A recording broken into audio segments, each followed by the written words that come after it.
감사합니다 하고 우리 할렐루야 샬롬 하고 인사하십니다. 할렐루야 샬롬 샬롬 샬롬 샬롬. 하나님 사랑합니다. 여러분 주 안에서 사랑합니다. 이제 우리 1장 말미죠.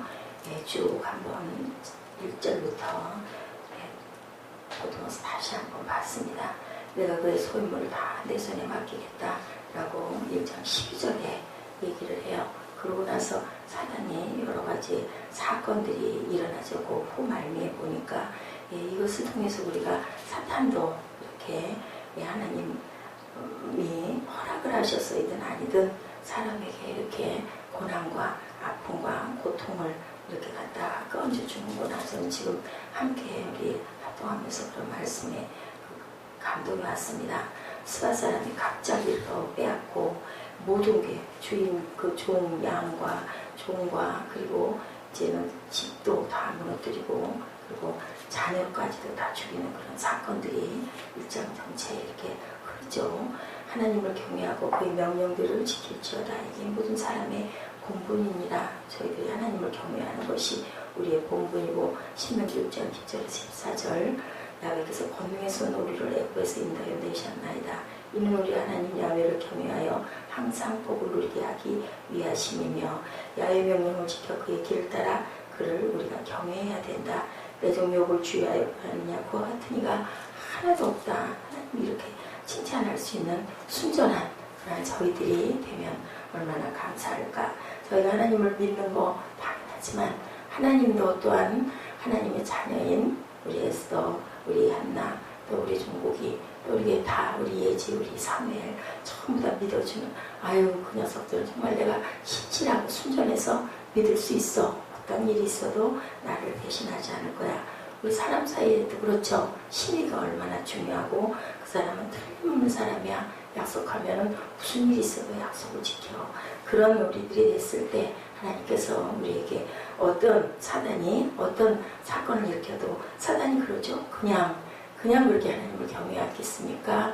하나님이 모든 좋은 것들을 주셨기 때문에 그걸 만약에 다 뺏어가면 아마 분명히 하나님을 원망하고 욕할 겁니다. 그랬는데 1장 말미에 안 그러죠. 주시니도 거두시는 이도 야훼시고 그럴지라도 내가 야훼 이름을 찬송을 받으실지니다 라고 이렇게 고백할 수 있는 기가 막히잖아요. 하루에 모든 게 다 없어져 버렸어요.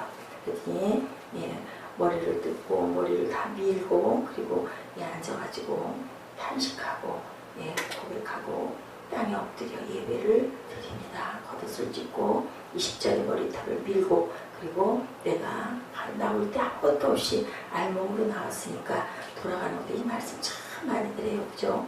거두시는 이도 야훼시오니 야훼 이름이 찬송을 받으실지니이다. 그래도 하나님께서 우리를 지으셔서 잘 살게 해주시고 그런 거둬가시는 거 어쩌겠습니까? 내가 어쩔 수 없는 거 순종합니다 라는 그런 마음. 이제 22절까지 자녀와 재산을 모두 다 잃는 사건들이 이렇게 나옵니다. 큰 바람이 내 귀퉁이를 치고 그리고 그 청년들 위에 무너져서 자녀들을 다 잃어버리고 그리고 또한 종도 전부 다 죽어버리고 그리고 모든 재산도 다 날아가버리고 종들도 죽이고 불이 하늘에서 내려와서 양과 종들을 살려버리고 그리고 칼로 또 종들을 죽이는 이런 사건들이 일어나는 것을 이렇게 보죠. 그랬는데도 욥은 절대로 배신하거나 원망하지 않았다. 고통 많은 세상을 여기서 우리가 보게 되죠. 욥에게 환난이 닥치죠. 그것도 천천히가 아니라 순식간에 하루아침에 쓰나미가 확 쓸어가 버리는 그러한 사건이 구약 욥기에 나옵니다.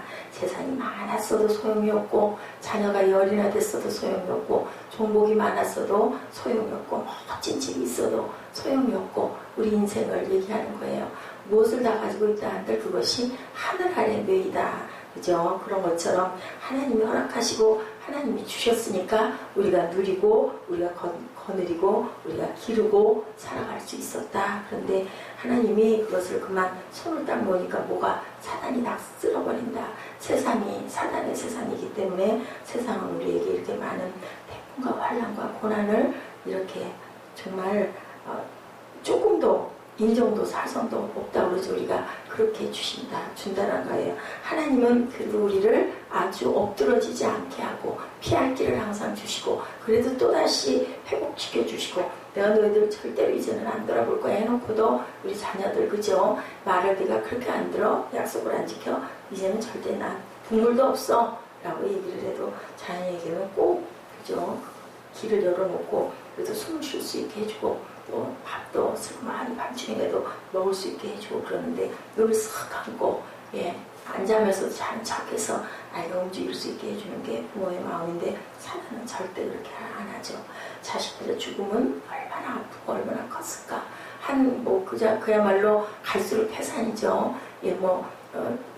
종들이 없어지고 그 모든 짐승이 없어지는 거 집이 타서 없어지는 거 그럴 수 있다 치는데 자녀까지 다 없애버리니 얼마나 기가 막히고 옥장이 무너졌을까.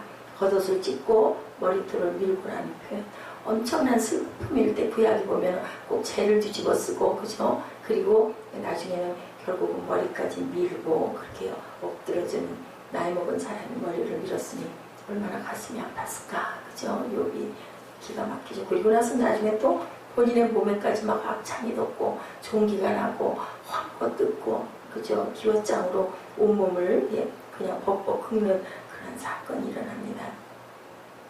인간이 슬퍼하는 거 하나님께서 우리에게 희노애락의 감정을 주셨기 때문에 살아있기 때문에 슬퍼할 수 있는 것 당연한 것 하나님은 우리의 마음을 그렇게 억누르라고 말씀하시지 않고 슬플 때는 슬퍼에는 뭘 주셨어요? 눈물도 주시죠. 통곡도 주시죠. 애통도 주시죠. 우리 마음의 감동을 이 말씀 드리다 보니까 우리 김지승 목사님 생각이 납니다. 본인은 그 감정 자체가 하나도 없다. 근데 제가 얘기를 듣고 이렇게 보면요. 그분이 왜 감정이 없어요? 이 얘기하는 것이 그리고 눈물을 쏟는 것이 감정인데 본인은 다 죽었다고 얘기를 할 만큼 그거 왜 그럴까요?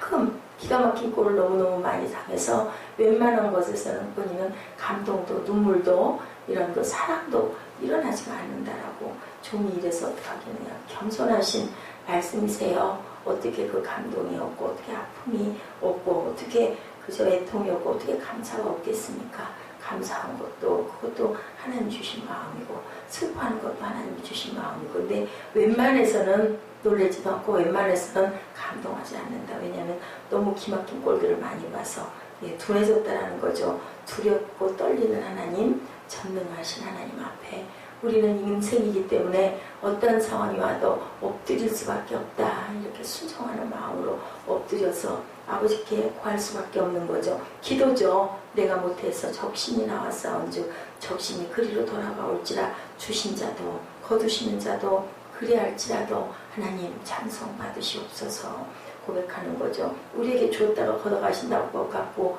뭐라고 할 수가 없는 거죠. 양육하고 기르라고 자녀 주었는데 자녀 일찍 데려간다고 그걸 갖고 희비할 수가 없는 겁니다. 우리 것은 없기 때문에 무엇을 한번 가지면 그것이 처음부터 내 것이었던 것 같고 항상 있을 것 같고 그죠? 저부터도 기가 막힌 꼴을 겪으면서 가끔 문득문득 이거 꿈은 아니야. 지금도 그래요. 어떻게 이런 일이 있을 수가 있을까? 전혀 예상도 상상도 못했던. 근데 전에 제가 젊을 때 지금도 뭐 나이가 많이 든 건 아니지만 지금부터 한 30년 전에 어떤 그 집안 동생이 그런 얘기를 했던 기억이 있어요. 결혼을 해서 살면서 자기는 남편에게 다 주지 않는다고 남편에게 다 줘버리면 나중에 내가 딛고 일어설 수가 없어서 그런 얘기 했을 때 그냥 어떻게 그럴 수 있나 그런가 나도 좀 그러면 좋겠다 라는 생각을 했는데 지금 그 생각이 가끔 납니다. 다 주지 않고 나를 찾기고 내가 온전하게 서 있었으면 이런 고통과 어려움과 기가 막힌 절망이 왔을 때도 글쎄요 좀 덜 했을 수 있을까요? 그는 나를 다 줬다는 건 어떻게 보면 하나님께만 나를 다 드려야 되는데 배우자에게 나를 다 쏟고 자녀에게 나를 다 쏟고 살았다면 그것도 또 온전하지 않은 걸까라는 마음이 들지만 어떻게 마음을 다 안 주고 요만큼만 주고 요만큼을 남겨놓고 살 수가 있을지 우리가 그저 정말 아무것도 없었을 때도 있고 우리가 벌거숭 위로 또한 이 땅에 태어날 때 누구도 옷을 입고 태어난 사람이 하나도 없기 때문에 우리가 입고 있는 이 옷도 하루에 일용할 양식 그걸 먹는 것도 아버지께서 주셨으니까 먹을 수 있는 거죠. 아무것도 없이 태어나서 많은 것을 지니고 살다가 집에 가보면 어제도 가보니 너무너무 치울 게 많고 너무너무 정돈할 것들이 많은데 그 모든 것도 감사죠. 그저 있으니까 이런 것들을 내가 치울 수가 있다. 예, 빨래통에 빨래가 많은 것도 내가 갈아입을 옷이 있기 때문에 이렇게 많고도 입고 있는 게 있다라고 예, 감사라는 그 말씀이 그분가 말씀하셨죠. 생각이 납니다. 집을 예, 치울 곳이 많아가지고 힘들고 허리가 아파도 내가 넓은 곳을 갖고 있기 때문에 이것을 주셨기 때문에 허락을 받았기 때문에 예, 이것을 치우고 다닐 수 있는 거니 그것도 감사할 수 있는 거고 인생이 예, 처음부터 우리가 갖고 나온 것이 없는데 인생의 전부처럼 생각하는 사람들 예, 이 모든 게 정말 끝이다 라고 생각했을 때 예, 그거는 하나님 지금까지 허락을 하셔서 지금까지 왔구나. 욥은 고백하죠. 모든 일에 욥이 범죄하지 아니하고 하느님을 향하여 어리석어 원망하지 아니하였다. 20절에 원망해야 하는 것은 누구예요? 아담이 우리 예, 아주 맨 꼭대기 아담이 범죄함으로 인하여 죄가 들어와서 우리가 에덴 동산에 살 수 없고 그거에 바로 뭐라고요? 지혜.